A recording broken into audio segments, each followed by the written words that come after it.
I'll open up the March 7th work session with Community Development Director Joseph Brulio. Thank you, Mayor. Good afternoon, councilors. Good to see you. I'm here before you this afternoon to talk a little bit about food carts and the Milwaukie Station food cart pod. I've invited Richard Johnson, who is part of the Richard Johnson Group that manages the contract for the food cart pod, to kind of give his annual update. So I'm going to hand it over to him. There's a report in your packet that kind of covers a lot of the things he's going to share, but thought I'd give you the chance to share your perspective over last year and also ask questions as needed. So with that, I'll let Richard jump in and share 2022. Okay. Hello, everybody, and some familiar faces. Congratulations, Mayor Beatty, and welcome new faces and a few ones that I've seen before. But yeah, my name is Richard Johnson. I've been managing the food cart pod since we built it in 2017. This is our 6th year. We're about midway through our 6th year. We're in winter, which is always the hardest time for a food cart pod, especially an open air food cart pod with the weather. And we've had plenty of that this winter. The last year has gone pretty well. You know, we're still recovering from COVID. We've got a couple empty spaces in the food cart pod that, you know, we haven't had much inquiry about, although I'm starting to get inquiries. I've got one person that I think is going to be moving in, you know, in the near future, maybe next month. That's not certain yet. But we're starting to get some inquiries, so, you know, we'll see how that goes. Our main, you know, concern for the future of the food cart pod and the present as a result is the, you know, new sewer requirement from the Department of Environmental Quality and through the Oregon Health Authority, the way that food carts dispose of their wastewater. Now we have these auxiliary tanks that you've seen at the pod, you know, those white tanks in a metal cage, and they hold about 250 gallons worth of water, and gray water is the water that comes from their sinks when they wash dishes and things like that. So the 250 gallons allows them to have them emptied about once a week or so. It depends on the particular cart and you know, what they're preparing and washing. But those have to go away. It was originally supposed to be January 1st of this year, and then we have an extension until June 30th, I believe, right? Correct. But it's going to be a major project to input this sewer system in. We don't have a sewer connection at the pod right now at all at the property, you know, into the sewer main. There was never one put in, so that has to be put in. And then we need to put a grease interceptor in, which most restaurants have, where all that gray water that has fats, oils, and grease in it goes through a grease interceptor, separates that out. The water continues to the sewer, and then, you know, we have that serviced, you know, at times. So, you know, that's going to be a big project. I've been working with Joseph with it. He's been super helpful, and I'm sure you're aware of that. And, you know, we're still waiting on the actual details of when that process will start.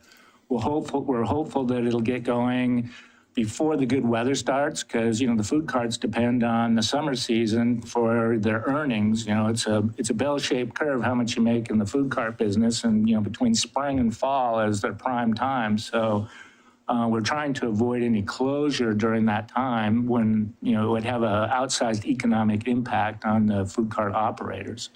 At this point, we don't know how long the contractor is going to require the food cart pod to be closed, when they're going to start, or really any specific details about it. But, you know, we hope to get that in the very near future so we can give the food cart operators as much notice as possible, so they can plan for closures. It'll be an economic impact on them, and the longer they're closed, the more economic impact it'll be.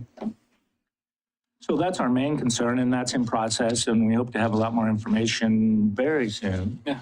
And other than that, like I said, last year, you know, was a pretty good year, pretty steady. We recovered from COVID. We had the year, last school year, not this school year, but last school year, we had a problem with some kids hanging out from the high school that were more dropouts from the high school were hanging out in the food cart pod and kind of causing disturbances and you know, some illegal activities. And, you know, we had a little trouble reining that in, but that's gotten a lot better. Those kids graduated, and, you know, there's a new group, but much smaller, and we posted new signs for, you know, smoking. I posted signs before, but they get taken down, but we did, you know, a more permanent version of signs that are adhesive signs and things, and lots more of them. So hopefully that'll get the message across. And, you know, we have a couple operators that are more vocal about reminding them of the, of the rules. So that's a little impact, but not a lot. The homeless situation is, always present, but, that's gotten a little bit better as well.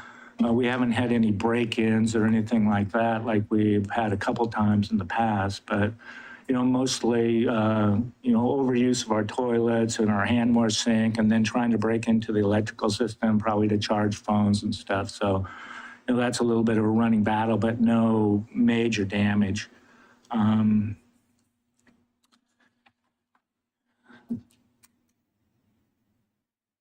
Those are the main things, I guess. I mean, it's been a little challenge to, promote the pod, just because a lot of the activities that we used to engage in, like First Friday, kind of went away after the food cart pod, or after the COVID situation.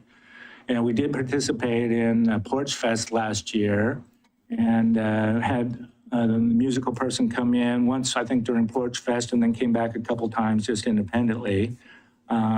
Hopefully, I've heard that, First Friday may be coming back this year, and I'm hopeful. I've reached out to a couple of community members that I've talked to before that are active in trying to create activities and do some economic development for the downtown. One of them, Rich Recker, I think you've talked with him. He's talked with all of you about different activities, and he was involved in the Milwaukie homecoming that we, did a couple years ago. Who is that? So, Rich Recker. Oh, okay. Yeah. Who was the Downtown Neighborhood Association lead, and then I think he was also part, working with the, downtown business group, but that kind of disbanded, or at least in its previous form, and they're trying to reform. So we're hopeful that we can work with them and try to get something going. Previously we sponsored, the map for the First Friday event and advertised in the Clackamas Review, and then, had some live music events. But like I said, all those pretty much, went away during COVID. The biggest help for promoting the pod would be some signage, which we talked about before, but, it's a hard situation because, where signage would be the most helpful, which would be out of McLaughlin or on 224, is all ODOT controlled property. So unless you have a business right on that thoroughfare, you can't post any signs anywhere. And the ODOT has a setback that's like 10 feet back from the roadway. So there's really we had an A board that the city allowed us to put out there on the Coho Point property. It's on the corner of Washington and McLaughlin there. But we had to be out of the ODOT, right of way, and maybe we encroached a little bit because they kept knocking it over with their tractor, whatever they used to maintain that little strip there, and then finally ran over it and broke it. So that's out of commission for now. But if we could get, any signs from ODOT, through ODOT that, you see those on freeways, we talked about this, highways where it's like, downtown Milwaukee, restaurants, shops. Because before I came to this food cart pod location, I didn't know Milwaukee even had a downtown. You go by in 224, you go by McLaughlin, you see the, the strip activity, but not the downtown. So some kind of signage for that would help everybody downtown, I think. And then, hopefully we can get First Friday going again, and then, start doing some other events like, we've done in the past. But, those are the main highlights. So I'll, answer any questions you have. But, the overall, again, that I mention all the time, the overall best asset we have is just a relationship with the city and how helpful everybody is with the city. It doesn't matter if it's Joseph or anybody down to a person that I've dealt with. It's been, super helpful in the city of Milwaukee. And, we really appreciate that, and that hasn't changed at all. So, that's such a relief compared to, other nearby jurisdictions where it's a lot different, so. Well, we're glad to hear that. Yeah. And on signage, I will turn it over to Joseph on that in a minute, but I will say we recently learned that Dr. Belluri is probably not starting construction this summer. So he's got that lot down there. And if you wanted to do a bigger, some kind of wooden sign or some sort of one season sign, he might let you do it. Oh, that might be huge because, we want to do some big... Vera's our sign code expert, so you would have to... We got the A board, but we were limited to, whatever it was, 36 inches by 36 inches. So it's, tried to paint it orange and make it, as visible as possible, but still it's pretty small for, Yeah. and then being back from the street, but something like that, I know Fareed, so I could talk to him. Yeah, talk to him, see what Yeah. he says. We do have a 2016 wayfinding signage plan that does call for signs out on McLaughlin. Yeah. That, like you're talking about, that would say dining and, Yeah. retail or whatever, shops and dining.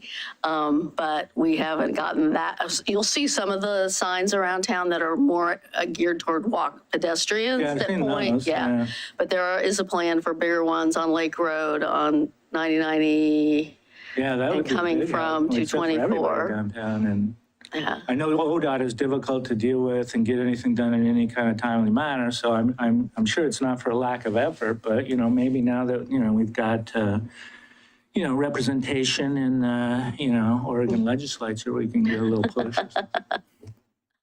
Yeah. Yeah, Mayor, if you don't mind jumping in on the wayfinding signage. And looking at that plan from 2016, we've actually, as of 2 or so months ago, every sign in there has been installed except the 2 along McLaughlin.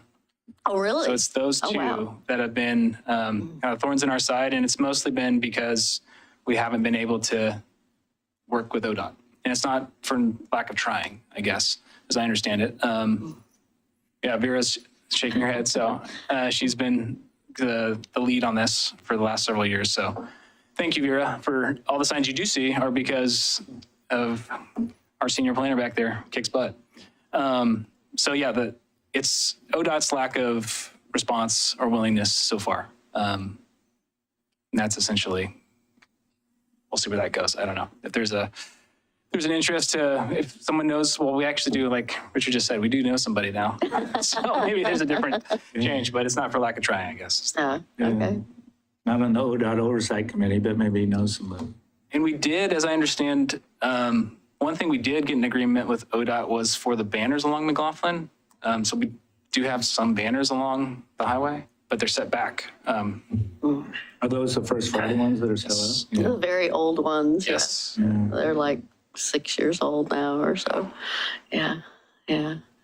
Well, if I can help in any way, I don't know anybody at ODOT, but I'm happy to be a squeaky wheel. So if I can Yeah, help in maybe any the way. more squeaking wheels, the better. I don't know how they, operate, but you see those signs in different places, like Gas Next Right, and they'll have restaurants and stuff. So, I mean, it seems like it's a possibility. So I don't know what the, reluctance is. Right. Yeah, well, these are our signs. These are like actually ours that we would fabricate and Right. install ourselves. So it's of little consequence to them besides just letting us use the Yeah, right of way. it's not going to cost me. And Joseph, did you want to say anything about the drop line, the wastewater lines, or you're not ready to say anything Yeah, no, about well, that? actually. It's in our packet. Yes, exactly. Yeah. Yeah, so it's on your consent items for the Washington bid. It includes the food cart pod construction, which would allow for what Richard discussed earlier about the wastewater being allowed. So right now, the general sense of when we think that will start for that food cart pod will be end of this month and into April, no later than the end of April. So we tried to get it earlier in this year so we could be in the winter months and like the terrible dark months. But this is kind of as good as we can get so far. So. And it said something, I think, in there about 6 sites or something, but we have more than 6 carts. So I was interested in. Yeah, there's a dump port that they, dump into. It's just like, the way our water system works right now, we have a hydrant and it'll serve 3 or 4 carts. They run their hoses to it and then it Okay. goes to their, their water tanks on their carts. So the wastewater system would work similarly. There'd be a dump port, at ground level or just above, and they would run garden hoses from their, wastewater tanks into that dump Okay. port. And so To the each one interceptor. doesn't need one. It would A separate flow into the main line, which would flow into the grease interceptor and then would flow into the sewer. So Okay. it's kind of like an RV park in a way in that respect. They might have, RVs might have a port at every single, site, but, these, the way they're located and the fact that they're semi-permanent, they're able to share the, the Okay. ports. So we don't need one for every car, which is good because that would be a lot of digging. Great. Yeah. And I will say, Porch Fest is coming back 3 Fridays in July, so you can advertise. They're already booking acts. I'm having one in my yard. Is that the arts committee that's doing that? Okay. Yeah, so you can, I'll reach out it's to them. MilwaukeePorchFest.com, I think, Yeah. or something like that. Yeah, If you we could Google it, be you a part of can that. That would be great. contact them. Yeah. And there are rumors about First Friday. There are rumors about They're out First there. Friday. Yeah. So we'll see if it actually happens. Yeah. Other questions? Yeah, I have a couple questions. First off, I do appreciate you working with the cart owners during COVID. I read about that and I heard about that, and I know that was extremely helpful, so I do appreciate that. I do want to ask about the promotion though, because I don't want to just sit here and say that a sign is what's preventing promotion from being done for the location. Because when I look at the Food Cart Pod Locations Facebook, the last post was January 10th of 2022. Before that was June of 2020.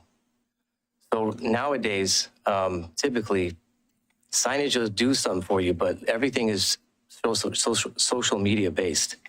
And a lack of a social media presence, I believe, is hurting the cart owners, because that is a stipulation within your lease that you are required to provide. It says promoted. I don't believe it says social media in that. Right, but you referred promotion as a sign, so I'm referring to promotion as Right, social no, you have a good because point, you know. that is considered, so that is promotion. Social media, having a presence on Facebook is promotion, correct? I agree. So I don't want to just sit here and, because with this, it kind of looks like it's on us or the legislature to promote for the location. However, No, it's that was not. specific to the sign. If you could let me finish, I would appreciate it. So when I look at that, I just feel like it's just doing a disservice to those cart owners, because that promotion is key. Any other location you go to, any other cart location has a presence, right? And I understand that it is on the cart owners to promote their own carts, but it is also on you to promote the location. So there's also the ability to advertise on billboards. There's a digital billboard that is very minimal in cost. I actually used it before for my own campaign. And it was not as expensive as you may think. That could also be promotion. Have you discussed with the cart owners if they're willing to put in funds in a pot to go in together on a promotion for the food cart pod? Has that been brought up to them? Yeah, we've discussed that before. That was my suggestion, let's, pool our resources and do something like that. And there was essentially no interest in doing that.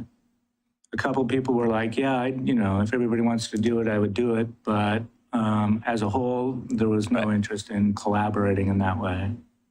And, we could use a website, but, some enterprising, Milwaukie citizen registered our, the food cart pod name and wanted to sell it back to me, when we first had the name, and then, it expired and somebody else registered it. So, that was limiting, but, we could definitely do better with, Facebook. I'm not a social media person myself, but I've hired people to do the Facebook page.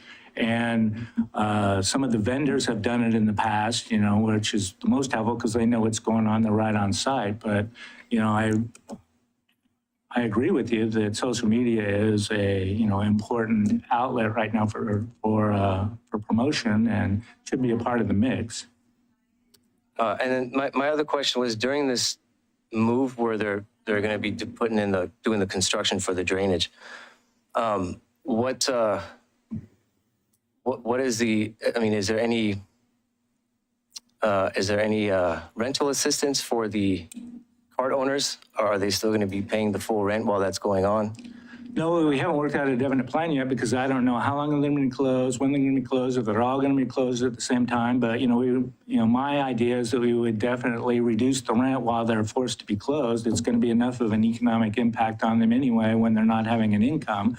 We've got certain ongoing expenses, no matter what, fixed expenses. So, but we can definitely, reduce it quite a bit. We did that during COVID. We were all in business together, and if they went out of business, then we're all out of business. So, that's why we did it during COVID. And it was a little more challenging during COVID because some carts wanted to stay open, some carts were totally closed. So we needed some utilities and facilities, toilets and stuff like that. So, you can't reduce it to zero, but, definitely planning on adjusting the rent from the normal rent based on, what the impact's going to be, how long they're going to be closed. So I'm very anxious to get the information as to, when they're going to start, and the vendors are very anxious to get this information as well, knowing when are they going to have to close? When are they going to have to close? And how long are they going to have to close?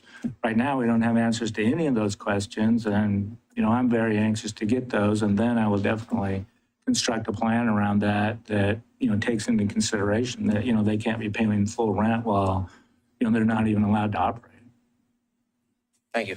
Sure. Other questions from anyone? Just one. Richard, I was interested, about the summertime, peak season. And, when I go to the food cart, to the pod, it's during the week, at lunchtime. And it seems like the high school, has a pretty good, impact there. So, I didn't really think about that when the food cart first came in, but I mean, is there any sense of what percentage the high school, what percentage of their market is the high school students? I think it definitely has an impact. It kind of depends on the carts and the price points of the carts. The barbecue cart, the high school kids really, aren't, buying much from them because, it's more expensive protein. And, the ones that sell fries and some of the other drinks and stuff, do a little bit better. So it's definitely an impact. I mean, if you go over there, they have, I think, 2 lunch periods a day, during the school week, where you get a big influx of kids over there. And so certain carts really benefit from it and other carts, less so. But, there's definitely an impact. Yeah. And during the week, during just the regular work week, there's a lot of people from downtown that find their way there. There's a lot of delivery people and workmen and, contractors, construction workers in the neighborhood that stop in there. So, that really helps. On the weekend, it's a little bit different because, those people aren't there. But, so it's a real mix of where the traffic comes from. But the high school is definitely a help. Yeah. Interesting. Thanks. I have a comment along the same lines. Thank you for being here and for sharing your report and for answering questions. I am particularly interested in youth who go to the food carts because I know a lot of them spend time there. I've bought more boba tea for youth meetings than I think I would ever want to admit. Yeah.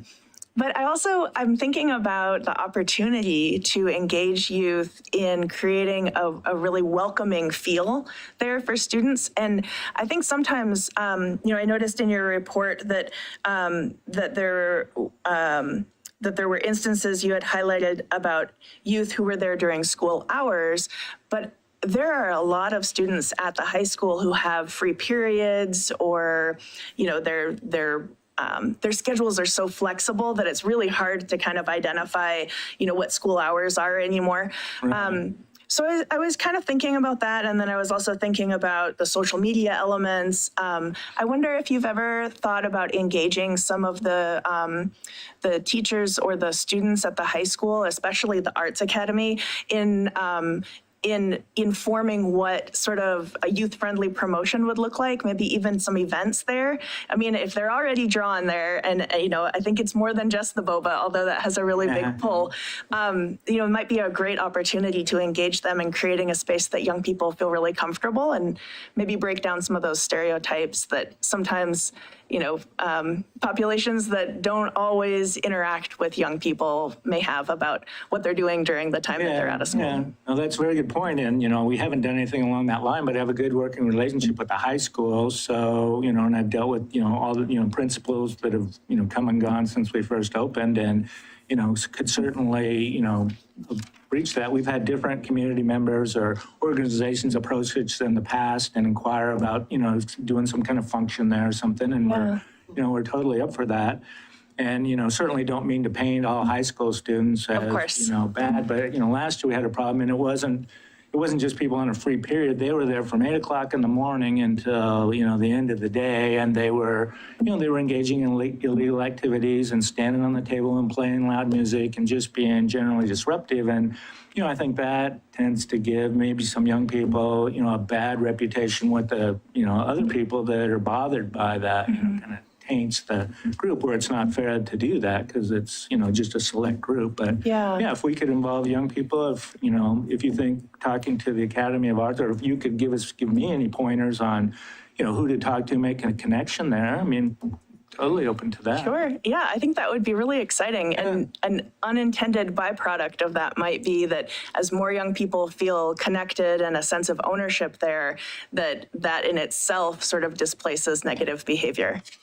Yeah, that's true. Yeah, that sounds like a really exciting Some follow-up. kids that are just hanging out, if there was some opportunity for them to get involved in something, maybe, that could be beneficial to them too. But I know one of the carts, the bagel cart has hired a couple of the high school students, to work in the cart. And, so there is a little bit of a connection there already, but. That's great. That would be any suggestions you have along that line would certainly be welcome. Okay. Yeah, I think that's a cool idea. I will say that I recently met with the principal, and it's not just people on their free hours. She does routinely go over there and dragoon students back into the classroom. So it is something they do. So you do have a draw. Yeah, that's true. Can I just say real quick, Councilor Staffen Jordan, would you like me to provide contact information? It you looks have it? like there's an email that's in the annual report. got it. Is that the best one to reach you at? Yeah. Okay, then I'll follow up outside the Okay, meeting. yeah. I just had another question. Is there any other planned site improvements, like any heaters in that covered seating area? Or We've discussed that. That's probably number one on the wish list for the cart owners because, it would have the most impact in the slow winter season. And, I mentioned that in, my report that, every collaboration we've had with the city of Milwaukee has been great. The only limiting factor we've kind of had to deal with since the beginning has been we've had a very short lease period of only 2 years. This year we have a 3-year lease period, but it doesn't really allow us to do any medium or long-term planning. For those of you who weren't around when the food cart pod was first, conceived, it was a trial thing. It was a 2-year thing just to kind of see. It was a public-private partnership, so it was conceived to, bring opportunities, economic opportunities to, minority people, women, small business people. It lowers the bar for getting into business. So there was a real benefit between, benefit to the community and benefit to these cart owners to start business. But it was a trial, so understandably, it was a short period, but that prevented us from doing a lot of infrastructure that we otherwise would have done that would have been helpful. My original design was totally changed because of that. And originally we had a whole different seating area with heat and everything set up. And it was decided at the time that there shouldn't be any structures built, and that's why I originally had umbrellas. We couldn't have canopies to start with. So we've come a long way since then, but heat would be the main thing. And now we have this robust, canopy structure that would, support, infrastructure would support the, the weight of some heaters.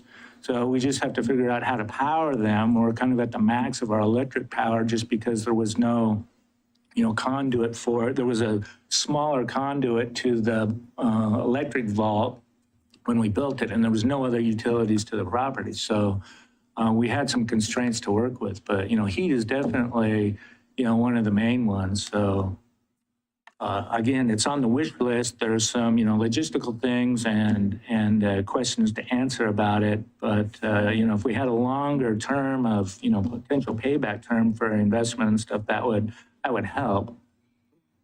And then just figuring out how it would work, who would be in charge of it, when does it come on, when does it go off? We don't want to create a magnet for, make a campsite out of it. Right. So some questions there, but it's definitely probably everybody's number one desire would be to have heat in the winter. I also wanted to ask about the alcohol cart. You mentioned that it's for sale. Yeah. I was disappointed to hear that. I also will say several times last summer when I went on Friday or a Saturday thinking it would surely be open. It wasn't. So, I mean, I think to some degree, whoever was running it was, which I understood to be a couple of the cart owners, were not Partnership. getting enough staff or whatever, that they weren't keeping it Staffing's been a open. problem ever since COVID. We lost 2 carts right at that period. We had a pizza cart and we had a Cincinnati chili cart that lasted, I think, all of 3 days because they were going to be based on having an employee model. And, after they trained employees and then they left promptly, they folded. And the employee model, even today, is very challenging. You just can't, you can't get people, dependable people. So, I think that was a big part of their challenges. But we've had a challenge with the beverage cart since day one. We had that other beverage cart and, he wasn't open all the time either. So if we could get someone in there that was consistently open, talking to one of the cart owners is interested in being able to sell alcohol just in his existing cart, so he would always be there. So we have to consider that, the fairness to everybody. Is it fair to give that to any one cart, since that would definitely increase his business. But, compared to not having any, it would definitely, I think, benefit the whole group of carts if it was available on the site. So. Yeah. Yeah. I hope they find a buyer who wants to keep it there and not move it and open it back up. Yeah, I agree. And I mean, it's kind of the linchpin of a food cart, pod. In the is that, summertime, you might pick your food, but everybody kind of, centers on the beverage cart and, the options they have. So having that open just all the time would be, really the ideal scenario, and it should be. Yeah. Yeah. People got to know it's there. Yeah. Yeah. I will say, going back to the promotional thing, the new cart, the chili cart, they are very active on social media. And I think that they brought a following because they also sold at farmers markets and stuff before. But they were established at the farmers market. And we have a new cart that is looking at coming in that had been at farmers markets as well. So, that gives them a little head start. But, I've heard of, people using influencers and stuff, on social media. And I'm not a social media, expert at all. I'm not even on Facebook. But, if you know somebody like that, like an influencer or, someone that could, assist us with that, I would welcome that. I follow this dude on Instagram called Dope Eats PDX. Dopies? Dope Eats. Okay. And he goes around and I just started following him today, actually, because the videos he takes of food, because he goes to carts and restaurants and stuff, and it's fascinating. Oh, yeah. Yeah. I mean, if you can put me in touch with him, I'd be glad to reach out, I mean. I don't know how to get in touch with him, but I'll do my best. Just get his posts. Yeah. But if anybody has any ideas about, I'm totally happy to, bring someone in. Like I say, that's not my milieu. I'm more of, infrastructure and, operations. But if you have a recommendation for someone like that that could really assist us in that, vein, I would welcome that. So I agree with your point that it's necessary. And I have hired people, and I had got the food cart operators to do it for a while, but it's for one reason or another it never lasts very long. One other issue on the operational side that, and I guess I'm asking this of staff as much as of you, I know pre-COVID, we had problems with rats and trash being emptied, not being emptied. Is that all pretty much under control now? I haven't heard any complaints about rats. We have a contract with Orkin Pest Control, and they, regularly, monitor and refill, rat traps around. A big problem with the rats was the TriMet property right next door that surrounds the whole thing, and they have those bioswales and gardens, and it's perfect rat habitat. And so it's like the rats live there, and then they come for Come for dinner. And we really need like a combined process. And there was someone in the landscaper facilities department of TriMet that I had dealt with in the past that got pest control on their property. So we both had it. And then that person left, and I talked to someone else, and he said he would do something, but nothing ever happened. So as far as I know, TriMet has no rat control on their property, which allows them to, nest and breed there and then come on ours. But we've got Orkin on our property, and I haven't heard any complaints about rats. But the Portland metro area has a lot of rats, so. Yeah. Yeah, I haven't heard anything You either. haven't heard any No. complaints And our about policy is that everybody empties their trash, at night, so that, the homeless or the crows or whoever, the rats, whatever, doesn't, have an opportunity to go through it. And I think most people have been pretty good about that. Yeah, okay, great, great. Other questions, comments? Okay, well, thank you very much. Okay? Thank you. If you think of anything, after the fact, don't hesitate to reach out to me. I'm glad to continue any conversations with you. Thank you.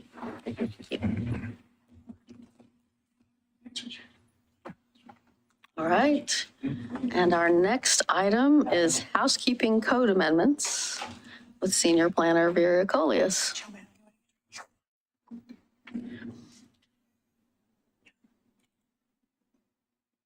I share my screen from there, right?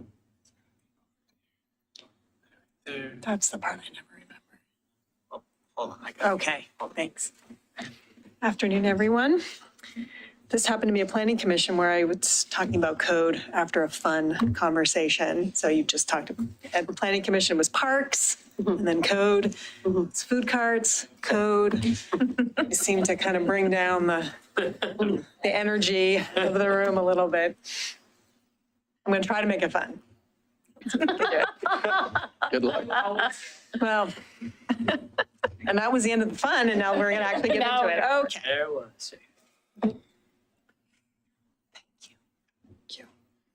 Okay.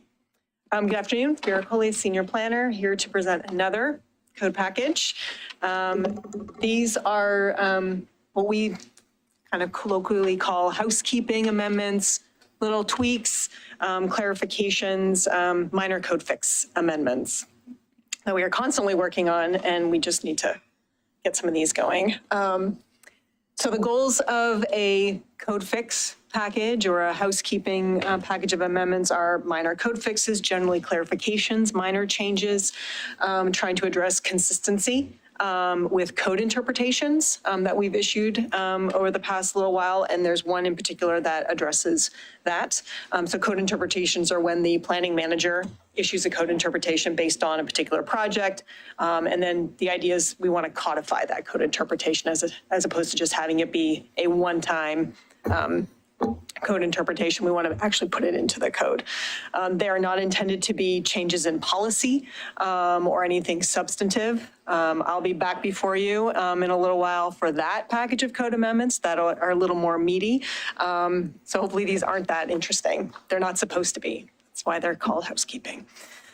So the process so far, we had a work session with the Planning Commission on January 10th, and then we had a public hearing on February 14th, where the Planning Commission unanimously recommended approval of the package of code amendments. We're here before you this afternoon for this work session to kind of go through anything to see if there are any questions or concerns about the package, and then we will be back before you on April 18th for the public hearing for this package of code amendments.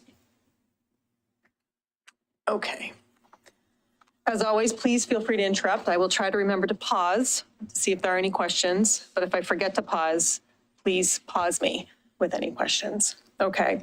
The first item that we are proposing to change is the zoning map, specifically the high-density residential zone, to change its name to RHD so that it's consistent with the RMD zone. We should have done that at the beginning when we did the HDR code amendments, and so we had a consistent naming convention, but we did not, so we want to go back through and just change that to RHD so that we have two residential zones that are consistent in their naming. Any questions about that? It was very obvious to me once it was suggested that we should have done that to the beginning. So let's want to get it right now. The next item is in our land division code, Title 17. There is a section in there that talks about bonding authority for bonds that are set as part of land division projects when there are partitions and there are frontage improvements or other public improvements that are required. Currently, it's just the Public Works Director is listed as that authority for bonding. And so the proposed amendment is to add city manager designees to that list of staff that is authorized to set that bond amount. It's a minor point, but we want to make sure that we have a broad list of folks. It's typically the city engineer, but I think the convention is to have city manager designee. Are we going back to something? No, I just wanted to explain why, because we have a new council, so I just wanted to tell you what's happened in the past is we change a title. Suddenly that person can't actually approve the thing because their title is different. So by making me or this position the designee, we can name as many people as we need to be the approvers. In this case, it would be the city engineer, the building official, maybe the public works official, like getting a bunch of people who can make these approvals. Thanks. Great, thank you. And did you say it now says Public Works? Why Right now, would it's it have currently been Public Works? It's the DPW director is currently For in the land code division? as the bonding, as the authorizer for bond amounts. But it's actually the city engineer who sets those bond amounts. Pardon? Used to be the same person. To be the same person. Yeah. So part of what happens when we have a title in here is that positions change, people's roles change, and then we don't have the right person listed. So you're not just adding city manager, you're taking out the other titles? Yeah, it'll be Yeah. city manager designee. And then we'll just make everyone who we were going to make designee. I mean, that's consistent with what's been done elsewhere in the code, yeah. Right. We're trying to get caught up with all of these little things. And there was a question asked about bond amounts for replats, I think. Mayor, you were asking about that.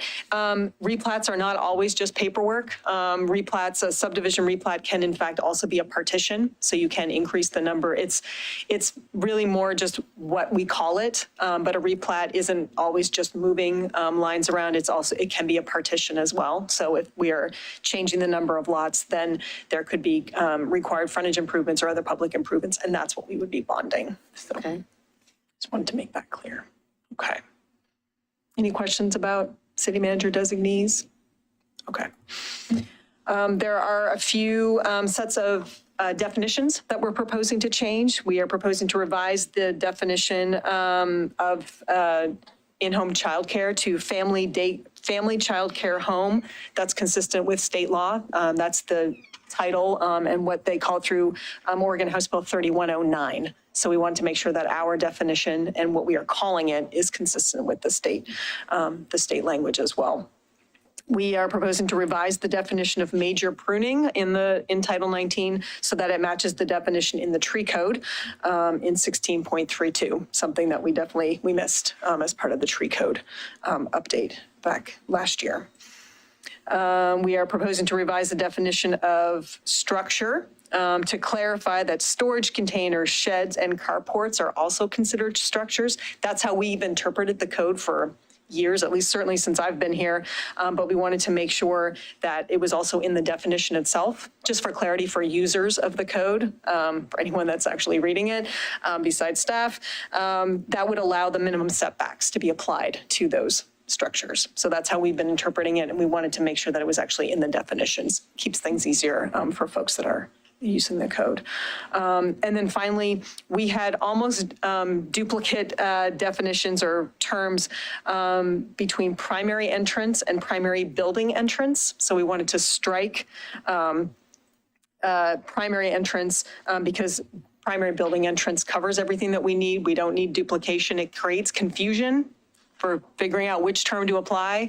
So we wanted to streamline that and delete the definition of primary entrance because primary building entrance is sufficient and has covered what we need. And it does not create any conflict with other code sections when we do that. We did a check within the code for that. Any questions about those? No? Okay. I see a former planning commissioner. Looks like he might want to ask a question, but just checking. I was going to say, just from how you're posing this, I take it you want comments as we go along and not saved to the end. I'm happy to, I'm going to try and pause after each one. It makes it simpler. And that way it's already up on the screen so we can just reference it that way. One of the other amendments is we'd like to, within the residential zones for lot coverage, for that calculation, we would like to propose that we allow accessory structures to be part of that bonus for lot coverage. So we have a lot coverage bonus in both the high density and the moderate density zone, but the way it's written right now, that those bonuses are only for additions to the primary structure and they don't cover accessory structures. The problem with that is that the intent of the lot coverage bonus was intended to allow folks to be able to expand, kind of their usable structures on their site, let them stay on the site, as opposed to trying to, if they sort of outgrow their home or outgrow the property, allows folks to use their property a little bit more. The challenge, though, for us, and this has happened, is that if someone proposes a new home or an addition on their home and an accessory structure, then they can kind of combine all of it. Because the addition or that new home sort of already bumps up the lot coverage by that 10%, and they can kind of pull in that accessory structure under that umbrella of that bonus. But if someone just wants to add an accessory structure and not build an addition or a home, they can't do it. So it's really it's timing.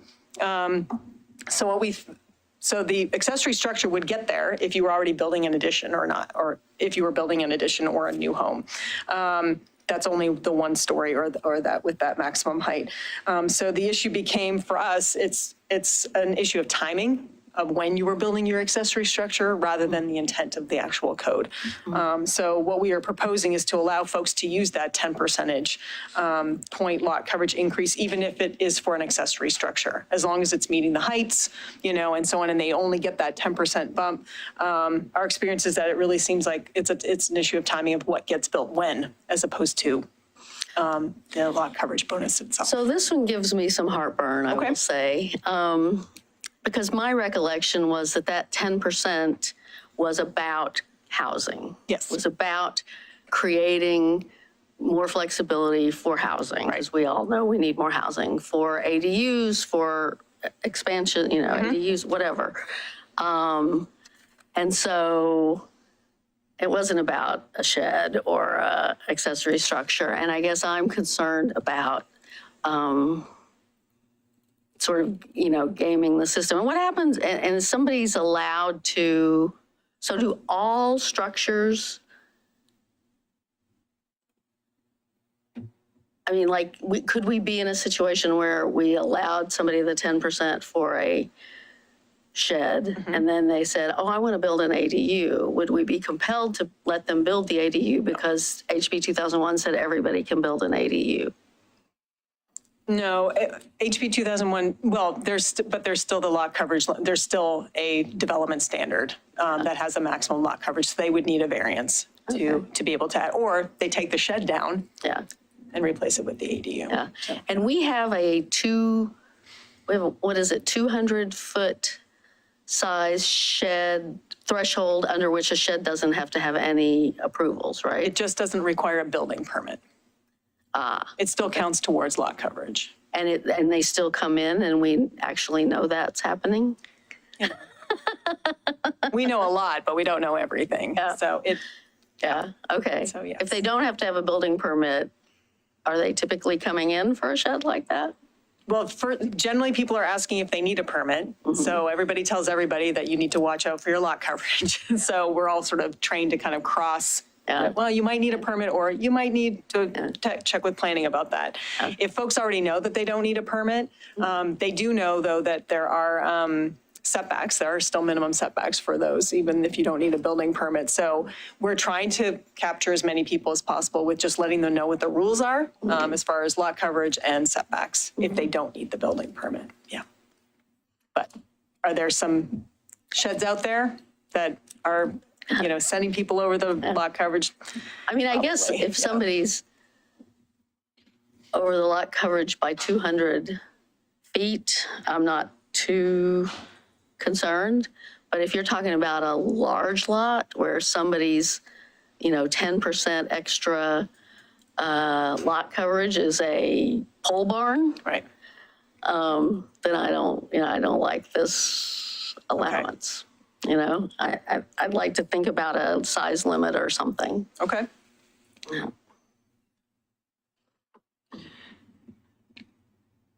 So, sorry, I have a quick question about that.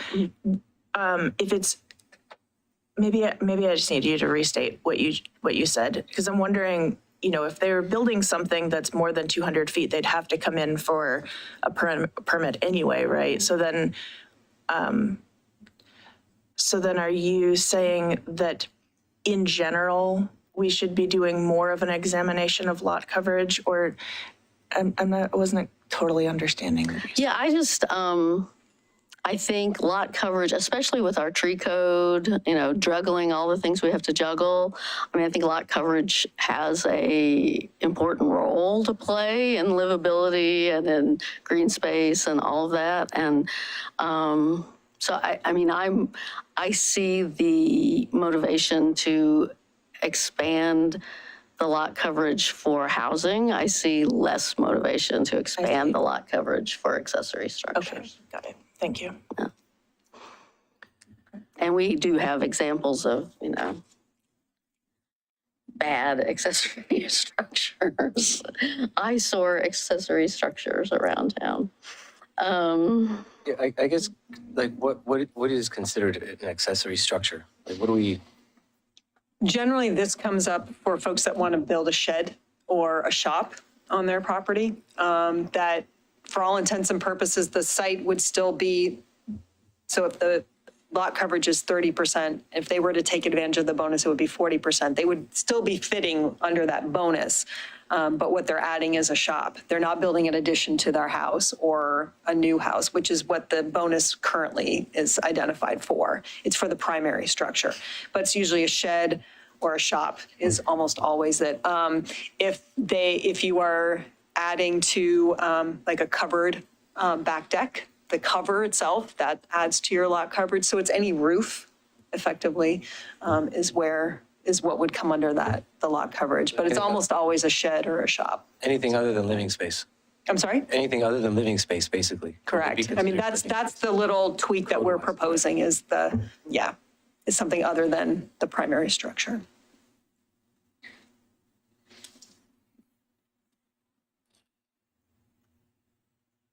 And we don't have to obviously solve this now. Yeah, what was, again, if you could, what was the reason to do this? Why did they want this change? Because we've had folks come in that, you know, are under or are sort of under or at their maximum lot coverage and want to add a shed. And they already have a single-story home or whatever, and all they're adding is the shed, but we don't give the bonus for that. But if you had your house and you were building an addition and a shed, the addition is kind of what gets you into that bonus territory, and you can kind of pull a shed in and you're still at that 40%, but you're there by virtue of having built it because you're proposing the addition. So what we're trying to capture are the folks that, well, I'm not building an addition, but I still can't have a shed, but the guy with the addition or the person with the addition does also get the shed. It didn't seem fair, I guess, and we were answering a lot of questions about folks that just want to add a shed, and we are sending them down the variance road instead. So that's why we thought it was a reasonable ask. And one thing I'll throw into the conversation is conversions. So if you think of it that way as well, so if you gave 10% bonus to an accessory structure or shed, garage addition, or whatever, and in the future, they ended up converting it, which we do see conversions occur quite a bit. So I think that was, at least when I read it, that was also what I was thinking. I'm sorry, I'm not following your thought. Meaning, so we see a lot of Convert existing garages to living space, is that? Exactly. Yeah, okay. So if this, the way it's been proposed, goes forward, then you're kind of, yes, it's for the accessory structure now, but in the future, it could also include living space of the future. Not, Sure. am I not doing a good job? Could. I think Yeah. it's possible. By converting, Trying to help, yeah, by exactly. potentially converting it in the future. Exactly, Yeah. yes, yeah. So I guess my point is I'm not, these structures can change over time Yeah. as well. So just, Well, it depends on what What it is. it is. Right. It all depends on what it is. But I guess I just go back to the fact that we, you know, we wanted to be more permissive about housing because of the needs of housing. And yeah, Okay. I guess I'm, We can add some commentary within the staff report for the public hearing, and then you all can deliberate at the public hearing, and we'll see where we land on that. That's okay. All right. sounds good. Are you staying? You do great, Byron. Oh, you might as well stay because we're going to talk about this next one. No fulfillment centers. Okay. I'm sorry. No way. Okay. So the next proposed amendment talks about the NMIA. The proposal is to amend the list of permitted uses under warehousing. And so we already have a list of allowed outright uses, warehousing, distribution centers. I'm going to go back to my code really quick. Within both the NME and the MUTSA sections of the NMIA. So they are allowed by right. As part of that wholesale and warehousing section. A code interpretation was issued by the planning manager that wanted to clarify that a warehouse that was doing fulfillment directly to consumers. So Alpine Foods, for example, you know, is a warehousing and distribution center to stores, right? They're not going directly to anybody's house with French fries or whatever.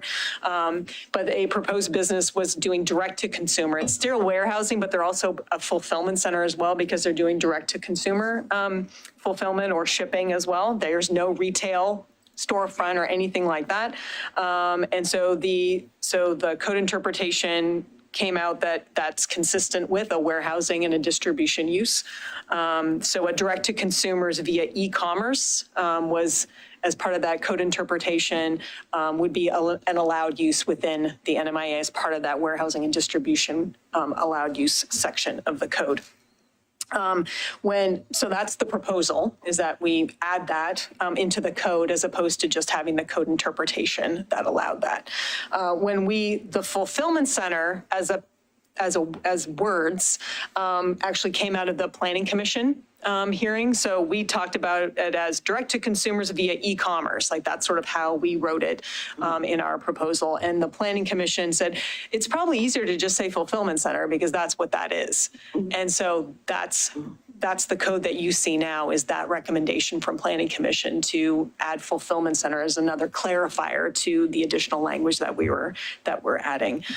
So that's the proposal for that piece of it. And it sounds like there's some discussion on that. So that's where we are. Yeah, so that's why I sent the link around to the NMIA plan and the vision that it calls for, which is about higher wage jobs than warehousing jobs. Yes, we do allow warehousing. Yes, we do have a lot of warehousing, but the whole intent of that plan was to move us toward higher wage jobs. Also, just if that comes with no square footage limitation, do we suddenly become ripe for, redevelopment to a giant Amazon warehouse like we see out by airports and things, out by freeways? And what are the traffic issues that come with that? So if we have existing businesses that are doing this and not creating traffic problems, I guess I'm not concerned about that, but what would we be opening the door to by this code? So if I may, I think the question then that staff would have to you, Mayor, to the council is what's the difference? We have warehousing and distribution uses there right now. OLCC is there, Alpine Foods is there. We have another cold storage business right now. So we already have warehousing and distribution uses where trucks are going. They're running 3 shifts at Alpine. I mean, they're going all the time. So I think when the planning manager, when we issued the code interpretation in this, the slight difference is that it's a direct to consumer distribution model as opposed to going to stores or what have you. So I think we would want to understand, if we're not permitting direct to consumers via e-commerce kinds of fulfillment centers. That's what it is. And I appreciate that, we're all thinking about an Amazon fulfillment center or similar. But I think we would want to understand how are we making that distinction when the next one comes? Because it is a type of warehousing and distribution use. We wanted to include it as a list of examples for clarification purposes, so that when someone's reading our code, they're saying, oh, yep, oh, okay, I fit, I can do this. So if there is a difference, then we'll want to pull this, I think, and we're going to want to talk about it, because right now it's too similar to what we already allow, and they're allowed by right. I understand what the vision says, because I worked on that plan too. But the code that came out of that was allowing these businesses by right. And so I don't think But see not enough to of- sell to individuals. I No, mean, the it's- difference between Alpine sending out 18-wheelers is those aren't going through neighborhoods, and they're, B2B. and you're not using 30 vans to carry what that one 18-wheeler carried, Fair. right? Right. The traffic impacts are could be dramatically different. The ITE manual did not make a distinction that was significant when we checked, because the Planning Commission asked that also, actually. So when we talked about that, but I have a question about the definition of fulfillment centers. So on my street, there are a number of houses that have Alpenrose boxes, right? And those trucks are loaded up for routes, like modern day milk person. Right. So if a business like that wanted to expand into Milwaukie, would that be a fulfillment center? Or So- would customers have to go to that location to pick something up, or what does that look like? that's a great question. And that's what we are trying to address with this, is that there is not a retail storefront.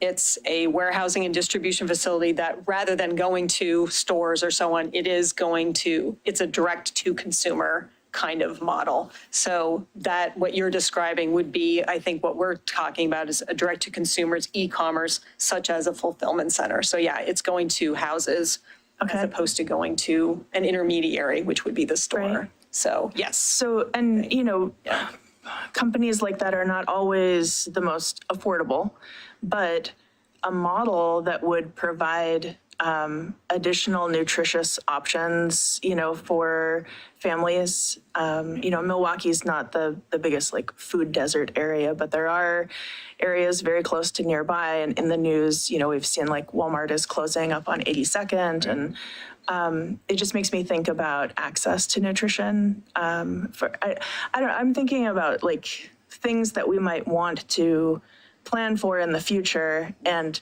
I need to kind of have a better understanding of what would fall under that definition of fulfillment center before I would feel comfortable rolling them out.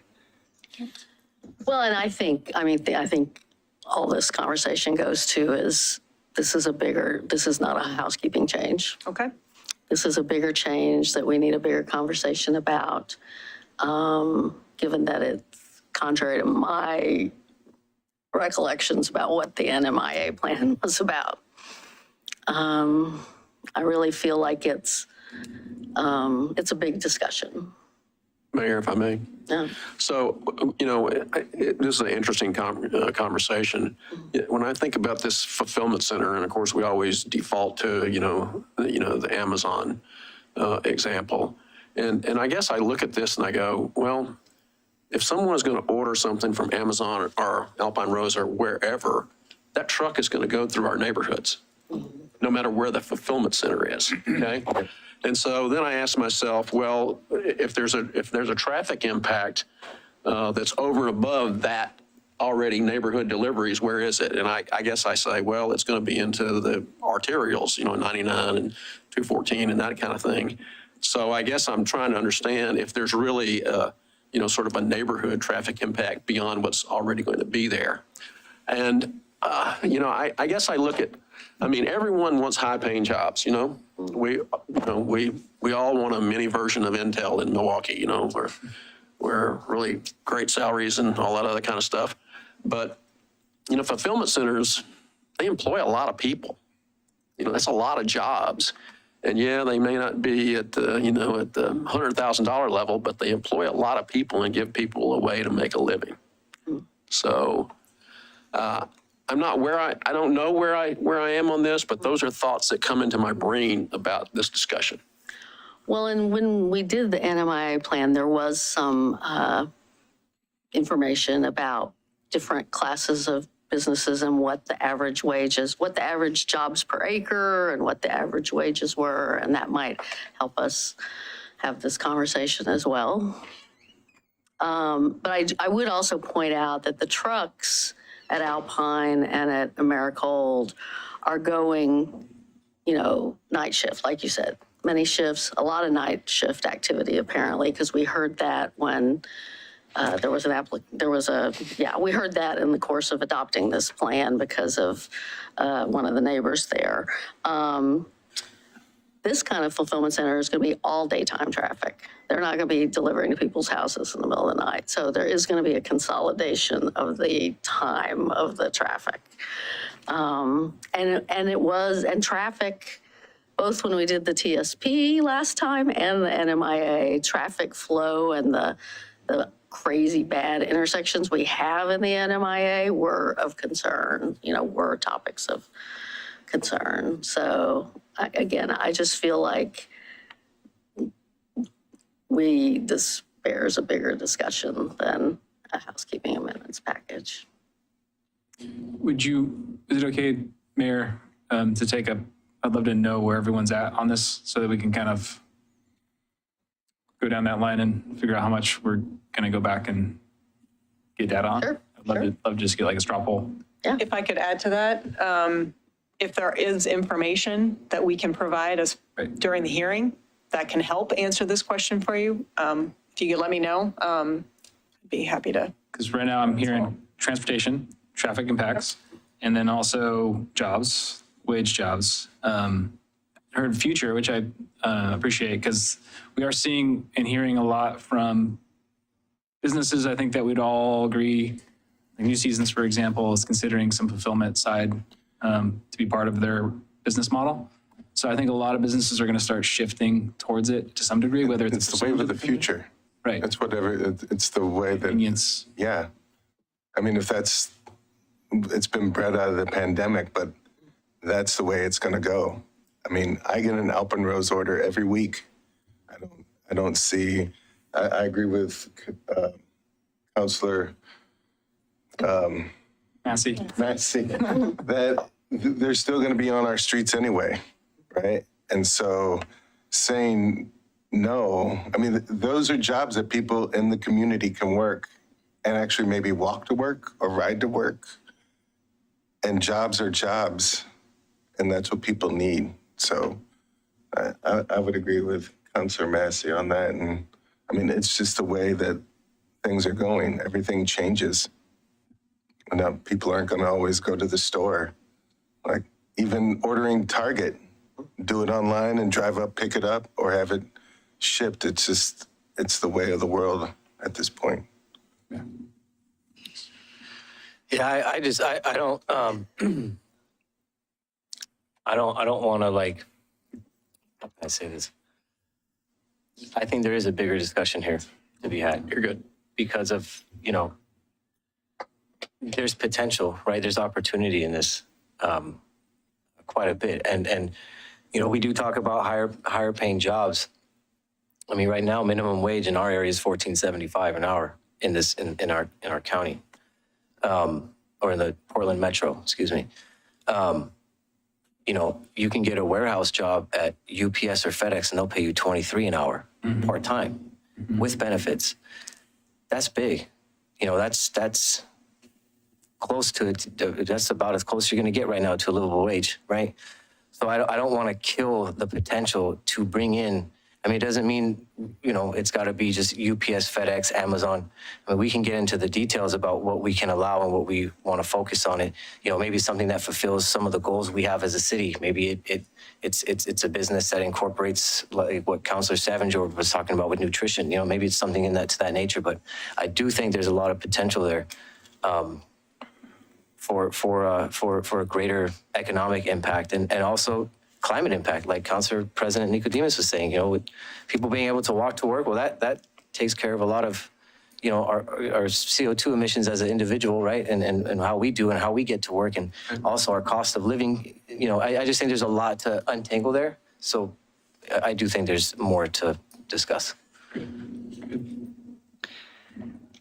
I appreciate, Mayor, you sending around the link to the innovation area plan. It came in, I didn't have a chance to really dig into it because it came in just before the meeting, but I appreciate you making that connection. I'd like some time to go back and kind of look through that, but I also feel like, we're leading into a public hearing. So there's more time for discussion there and to hear from the public. And I feel like that is the larger conversation. We'll have an opportunity to talk to folks in between now and then and do our own research and then come back to discuss further. Absolutely. I love this conversation about this issue because it wraps around economic development and planning. And it's super fascinating for me being kind of a geek there.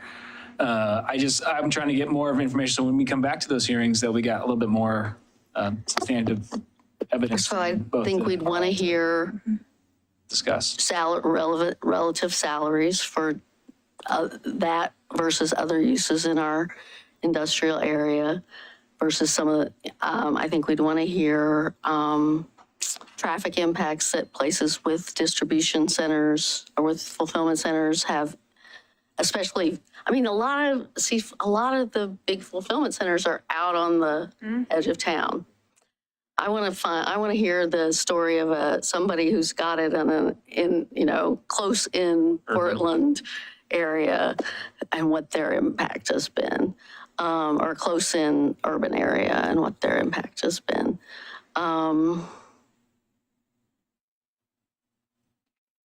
Yeah, I think those are the big things. I do think we're potentially, shooting a hole in all the work we did on the NMIA plan.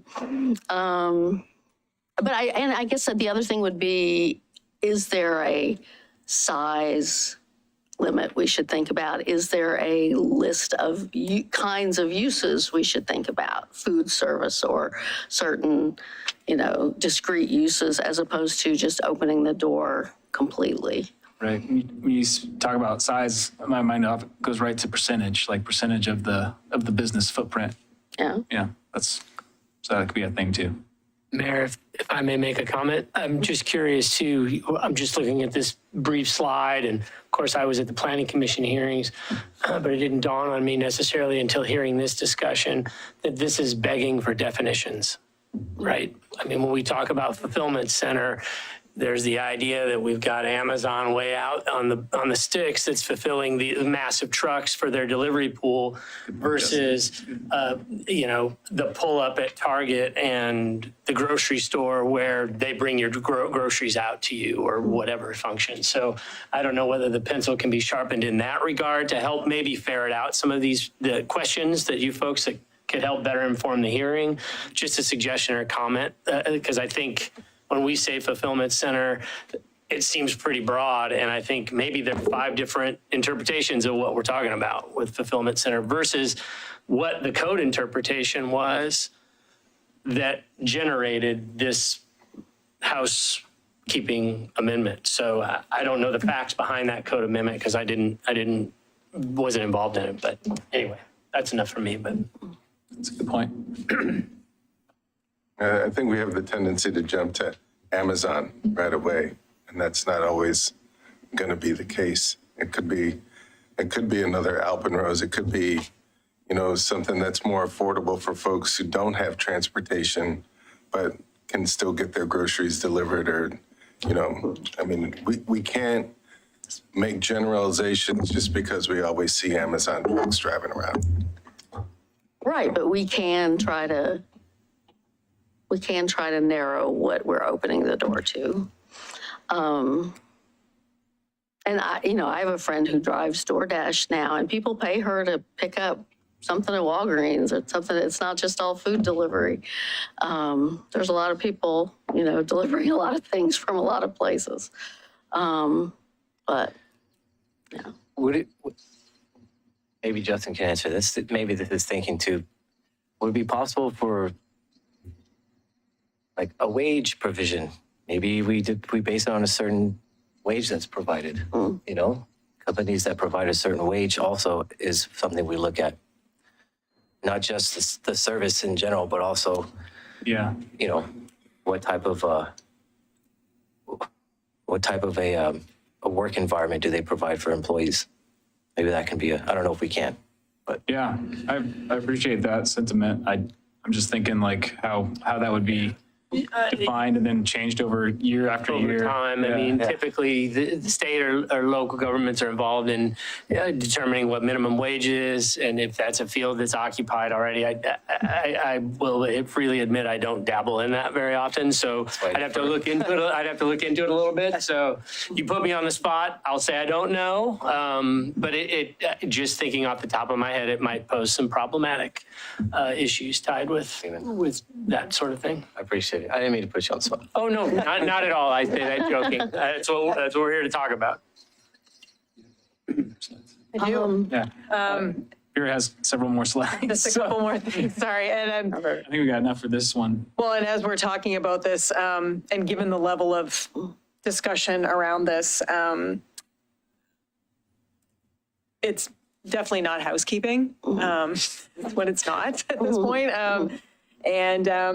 Although it has come through from the Planning Commission, with a recommendation, our recommendation may be to just pull this out, and we can pull this into the next package, which is sort of our more policy kind of heavy set of code amendments. While you're making a but, yeah. list there, the other thing that comes to mind that I would want to know, I would want to see like, what's our vacancy rate? As I've been reading the papers, industrial lands are in pretty high demand and have a pretty low vacancy rate. So it's not like we have a lot of things sitting empty that we have to open this door for. But what's our vacancy rate, and what are the types of businesses that have come in, say, in the last 2 years or 5 years or whatever? Yep. Yeah, Okay. I'd be interested in that kind of info too. Okay. Closing the door on the NMIA piece, there's a key streets graphic that's in the code that doesn't quite match the text. So we're just pulling off a couple of lines on that so that it matches the words. The graphic was done, I think, somehow separately from the words, so we wanted to make those consistent. No changes, just consistency. In the Willamette Greenway, we're clarifying the list of exempt activities to comply with Goal 15, and it's a very specific, I think it's one word that we add. I think we're adding accessory structures or uses, and that's straight out of Goal 15. It's already exempt, but the definition, we wanted to add one other word just to make sure it was super clear as part of the exemptions for Goal 15. And then speaking of accessory structures in a different way, we are proposing to change a couple of the exemptions within that section to add that retaining walls are not considered an accessory structure and are exempt from those limitations of setbacks and all of those things. It's come up and we want to make sure it's in the code so we can answer the question. And like a literal Scrivener's error, I think, is just adding the street side yard setback to the actual table. It's only in words right now, trying to put more things into tables to make it clearer for folks. So we're not changing the setback. We just want to graphically add it to the table where all the other setbacks are. I don't know why it's like that. I didn't do it that way. I'd like to fix it so that it's a little bit easier. Okay. 19505, if you looked at the underlying strikeout code, it probably looks like we blew this whole section up and did all kinds of things to it. What we did was we reorganized it completely, but we didn't rewrite anything. When we did the middle housing code, we thought it was a really cool idea to have all the building design standards in a table, and they all apply to all of the middle housing things. The problem is that cottage clusters have a whole nother section of code that talks about how they're sited, the amount of open space, like all of these other things. Townhouses also have their own section of code that talks about parking and consolidation of driveways and all of these other things. So when anyone's coming in to develop a cottage cluster or a townhouse development, they're flipping back and forth between two different sections of code. It was a nightmare for them. It was a nightmare for us. And we didn't realize that until we actually started doing it, right? So, so what we're proposing is it's a copy and paste of all those building design standards that apply to everybody. And we're copying them and they're putting them over here into the cottage cluster section. And then we're also putting them over into the townhouse section so that single detached homes and all the plexes, you look here. And if you're doing cottage cluster, you look here. And if you're looking at townhouses, you look here. Because otherwise it was getting all over the place. And we wanted to streamline that process for folks and for staff. There is no new language except one section that allows for state law compliance, that we cannot apply design standards to conversions of a single detached home into middle housing, either an addition or a conversion. We can't put design standards onto that. That's straight out of the ORS. So we want to make that clear because people are converting things into middle housing or turning their their detached home with their garage into a duplex. And we can't apply those design standards, and we want to make sure that the code set it as well so that everybody knows. So are there any questions about all of that I just talked about? Hopefully it was clear kind of what we were doing. Okay, great. This is the last slide. We wanted to add within our type 3 review process that a Measure 56 notice is not required if an owner is initiating their own map amendment. So that was not clear. So the Measure 56 notice is not required for an owner-initiated map amendment. Again, A Measure 56 notice is the one that goes to everyone in the city? it goes to everyone that's affected by the okay. code amendment. Okay. That changes what they can do, but if someone's changing, rezoning their own property, we don't have to do a Measure 56 notice to them. Okay. This was in our whole big code fix list, and so we're like, let's do it. Our appeals process, there is a notice of decision requirement, but it doesn't say what we do with it or who it goes to or anything. So we created, and we've done them, but we just been sort of making it up. So what we did was we created a notice of decision process that's the same as our type 3 process, who gets the notice of decision and all of that. It's the same, but we actually just didn't have one in there before. So we're adding it. And then the final thing is on annexations, that they're not subject to the 120-day rule set out in code, because we can't control that annexation process because too many other agencies are involved in giving us reviews. That's might come up on your April 4th your agenda for that meeting, I'm not sure. So we wanted to clarify that specifically in that annexation section. And that's, you're all comfortable that that's consistent with the law, with the The land city use? attorney helped us Okay. explain, told us that. Yeah. It's similar, just so you know, Mayor, in other jurisdictions I've worked in Oregon, there's no 120-day rule for annexations. I think we sort of knew it, but it didn't say it. Right. So Yeah. we just kind of pretended it wasn't there. And this way, we don't have to pretend anymore. So that concludes the housekeeping section of the code amendments. I appreciate all the discussion. Your package that you see for the public hearing may look a little bit different and have a couple of different recommendations, but I appreciate all the conversation here.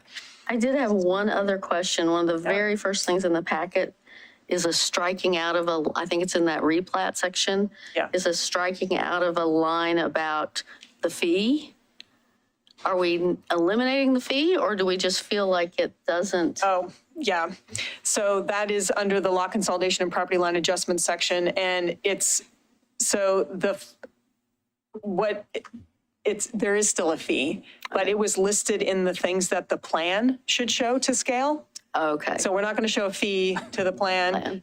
So I don't know how it got there, but we're taking it out because it just doesn't make sense. Doesn't belong there. It doesn't belong there. There is still a Not fee, but eliminating a fee. it's not part of the plan. Okay. The scale drawing section. So, yeah. Okay, thanks. Sorry if that wasn't clear. Mayor, if I may, Joseph and Vera, this is not glamorous work, but I gotta tell you, Disagree. It's usually thankless, but I'm going to thank you now because you know, we talk about having transparency and clarity in our government, and I add this to the clarity column, and, you know, trying to make things understandable and consistent, I think is important. And thank you for, you know, wearing out that strikeout function in Microsoft Word. But we'll be better for it. So, you know, again, I'm glad it's you and not me. Yeah. Appreciate that. It is we have a great planning team, and our city attorney's obviously been a big part of it as well. Thank you, Councilor Massey, for that. And now we'll take questions. Just kidding. You guys. Were there any other feedback. questions or comments on that? No? No? All right. Great. Thanks very much. Appreciate you. You see me in about a month. Do this again. Okay. And we do not have an executive session today. So I don't have any script to read. And we're adjourned until 6 p.m. We get a whole half hour for dinner. Yay. All right. See everyone at 6.